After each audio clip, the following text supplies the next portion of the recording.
दोस्तों, इंडिया की सरकार ने फिर एक world class safety feature launch कर दिया है, द इनविजिबल पिट। बिना वार्निंग, बिना बैरिकेड, बिना जिम्मेदारी। वेस्ट दिल्ली जनकपुरी में 25 साल का बाइकर कमाल ध्यानी सीधा गवर्नमेंट ट्रैप में गायब। मम्मी को बोल रहा था कि बस 10 मिनट में आ जाऊंगा, और फिर पुफ। हैरी पॉटर का क्लोक भी इतना इनविजिबल नहीं होता। पहले नोएडा इंजीनियर को पानी भरे पिट में फ्री स्विमिंग पूल मिल गया, और अब दिल्ली में बाइकर। सरकार बोले सेफ्टी नॉर्म अर्जेंट, बिल्कुल वैसे ही जैसे जिम ज्वाइन करने के बाद डाइट प्लान कल से होता है। फैमिली को भेज दिया पुलिस स्टेशन एडवेंचर टूर पे। जनकपुरी, सागरपुर, विकासपुरी और रोहिणी, 6 स्टेशन का कॉम्बो पैक। पुलिस बोले कंप्लेंट सुबह ही लेंगे, मतलब नाइट इमरजेंसी भी ऑफिस आवर्स में होती है। 8 घंटे बाद कमाल की बॉडी मिलती है। फोन लोकेशन ट्रेस करने के बाद, फैमिली को सर्च सफारी खिलवाने के बाद जवाब मिलता है डीजीपी से, यानी दिल्ली जल बोर्ड से। बैरिकेड नहीं थे, 100 मीटर दूर कोई रिफ्लेक्टर्स नहीं थे, कोई वार्निंग साइंस भी नहीं थे। सेफ्टी लेवल यानी प्रोफेशनल नेग्लिजेंस प्रो मैक्स। सबके बाद क्या हुआ? 3 इंजीनियर सस्पेंड। एग्जैक्टली जैसे प्रिंटर जैम होने पर फोटोकॉपी मशीन सस्पेंड कर दी जाती है। गुरुग्राम में भी वही कहानी। एक और आदमी पोर्ट होल में गया, जबकि लोग बोल रहे थे कि 3 महीने से पिट है वहां पे। सरकार को पॉटहोल सिर्फ इलेक्शन टाइम में ही दिखता है, बाकी टाइम वो एक नेचुरल हजार्ड बन जाता है। पब्लिक सेफ्टी पे स्टेटमेंट आता है, वी केयर, पर hazard maps we don't share. Barricades सिर्फ जब ट्विटर ट्रेंड हो जाए तभी बनते हैं। ये सिर्फ एक्सीडेंट नहीं है, ये इंस्टीट्यूशनल लेजीनेस और करप्शन के साइड इफेक्ट्स हैं। यहाँ नेग्लिजेंस का मतलब होता है टेम्पररी इनकन्वीनियंस, और अकाउंटेबिलिटी का मतलब सस्पेंशन प्लस साइलेंट रिपोस्टिंग। दोस्तों, हेलमेट के साथ अब गवर्नमेंट सर्वाइवल इंस्टिंक्ट भी पहना करो। हमें चाहिए real lights, real warning signals और रियल एक्शन, ना कि फैमिली को मिडनाइट में पुलिस टूर के लिए भेज दिया जाए। अगर तुम भी चाहते हो कि रोड्स पे सिर्फ गाड़ियां नहीं, जिम्मेदारी भी चले, तो सब्सक्राइब करो यार। हाँ, वोट करते वक्त बिल्कुल देखते नहीं हो, सोचते नहीं हो, एक सब्सक्राइब नहीं होता तुमसे। और अगर आप लोगों ने सब्सक्राइब नहीं किया ना, तो मोदी जी फिर से पीएम बन जाएंगे।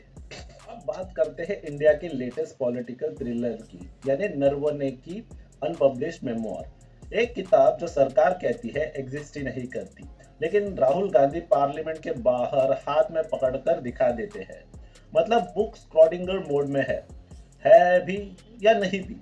Ex army chief general Naravane ने अपने मेमोयर में 2020 चाइना स्टैंड ऑफ का जिक्र कर दिया। ऑपोजिशन ने पार्लियामेंट में कोट करना चाहते थे, लेकिन स्पीकर ने उन्हें रोक दिया। रूल बोला कि अनपब्लिश्ड बुक साइट नहीं कर सकते। मतलब सच तब भी वैलिड है जब वो अमेजोन और फ्लिपकार्ट पे अवेलेबल हो। इस मेमोयर का सबसे आइकॉनिक डायलॉग है, जो उचित समझो वो करो।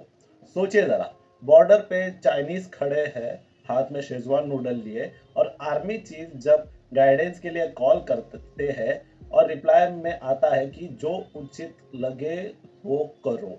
ये नेशनल सिक्योरिटी ब्रीफिंग नहीं है, ये कोई स्कूल का होमवर्क लग रहा था। ये लीडरशिप नहीं, ये दिल्ली का ट्रैफिक सिग्नल है, रेड, येलो और ग्रीन। जो समझो वो करो। स्ट्रैटेजिक क्लैरिटी जीरो, और जो एम्बिग्युइटी है वो 100%। फिर पार्लियामेंट में ड्रामा शुरू होता है। कोर्ट्स अलाउड नहीं, ऑपोजिशन प्रोटेस्ट करता है, लोकसभा अर्जन हो जाती है, पीएम का स्पीच भी कैंसिल होता है, एमपी सस्पेंड हो जाते हैं। एक अनपब्लिश किताब ने पूरा संसद बंद कर दिया। और सबसे फनी पार्ट, सरकार बोलती है कि किताब एग्जिस्ट ही नहीं करती, और अमेजोन और फ्लिपकार्ट से इसकी लिस्टिंग हटा दी जाती है। पर उस किताब की एक कॉपी पार्लियामेंट प्रीमाइसेस में दिखाई जा रही है। अगर बुक कोई इमेजिनरी है, तो फिर ये क्या चल रहा था? Ghost publishing? और असली सवाल पीछे छूट जाता है, बॉर्डर डिसीजन किसने लिया? फायरिंग रेस्ट्रिक्शन क्यों? द टॉक, कोई मिनट नहीं, कुछ रिकॉर्ड नहीं, और इनका कोई जवाब क्यों नहीं दिया गया? और क्या बफर जोन चाइना के फेवर में गया? पर इन पर बात करने के बजाय हम रूल बुक पे लड़ रहे हैं। यह पूरा एपिसोड एक वेब सीरीज बन चुका है। Invisible book, visible protest, cancer speech, और एंड में सिर्फ एक लाइन याद रह जाती है कि जो उचित समझो वो करो। फर्क बस इतना है कि यहाँ कॉन्सिक्वेंसेस पब्लिक भुगतती है। दुनिया के सबसे पावरफुल लोग जब ग्रुप चैट बनाते हैं तो व्हाट्सएप नहीं, उसे एप्स्टीन फाइल बोलते हैं। Welcome to the world's most expensive contact list. यहाँ नेटफ्लिक्स का पासवर्ड शेयर नहीं होता, यहाँ प्राइवेट जेट्स, आइलैंड इनवाइट्स और टॉल स्वीडिश ब्लॉन्ड्स सर्कुलेट होती है। जेफरी एप्स्टीन बाय प्रोफेशन एक फाइनेंसर था, बाय हॉबी नेटवर्किंग करता था और बाय लेगेसी ग्लोबल एम्बैरेसमेंट था। बंदा इतना वेल कनेक्टेड था कि लिंक्डइन भी खुद उसे बोलता था कि भाई प्रीमियम ले लो।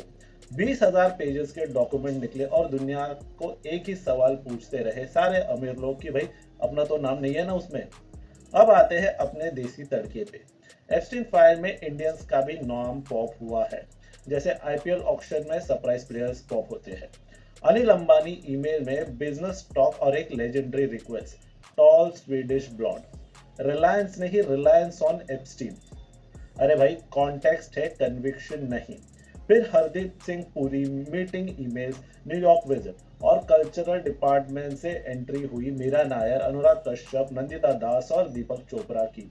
रिलैक्स, ये लोग लिस्ट और इवेंट इनवाइट्स में नहीं थे, क्रिमिनल चार्जेस में नहीं थे। लेकिन सीन ये है कि एप्स्टीन की diary is equal to Bollywood plus bureaucracy plus billionaires. America का मसाला। डोनाल्ड ट्रंप का नाम भी फाइल्स में है। 90s के सोशल सर्कल से नो चार्जेस और नो कन्विक्शन। बस हाँ, पार्टी में मिलते थे और दोस्ती थी, थोड़ी बहुत लेवल वाला कनेक्शन था। उसके साथ Bill Clinton, Prince Andrew, Bill Gates और Elon Musk, basically Avengers Endgame, but moral compass missing.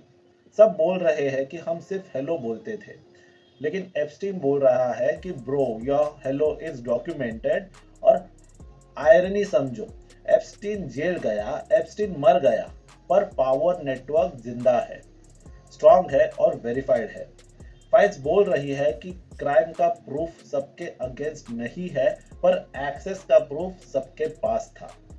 ये स्कैंडल सेक्स का कम, सिस्टम का ज्यादा है, जहां पैसा बोला और कनेक्शंस म्यूट पे होते हैं।